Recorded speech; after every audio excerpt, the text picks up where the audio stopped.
Here we are, a country with 70% Christians. And unfortunately, there's nothing that is a symbol of Christianity, not as denominations. And I think that a national cathedral is a good symbol.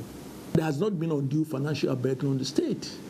Let me tell you that what those people against the political, what has been spent on them, most likely unduly, what they are getting from their committees and other things will be far more than that. What I'm saying is a very insignificant amount. I would stand up when the government is making budgetary contribution of several millions a year towards it, because I personally think that in the core it should be a Christian community project. That one, I support that one. But there's nothing wrong with the state doing very marginal. And 25 million, you know that our budget for this year is about 120 reduced to 100 billion. I think that people who think that if the state facilitates the National Cathedral with 25 million, it is much. The people must be living in Alice Wonderland.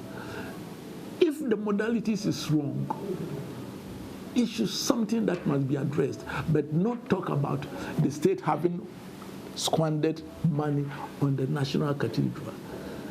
When the president goes about, and sometimes I says that he went to this function. I don't want to mention names because it's not equalization, and he gives 10,000 there, 50,000 there, other things. Do they question it? They don't.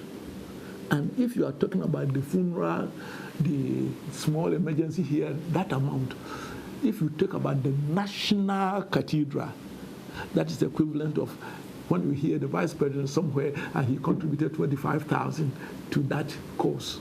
That is the equivalent we are talking about. And they don't criticize that one. Why? Because that is for them to do. I think that we are trying to make mountain out of a molehill.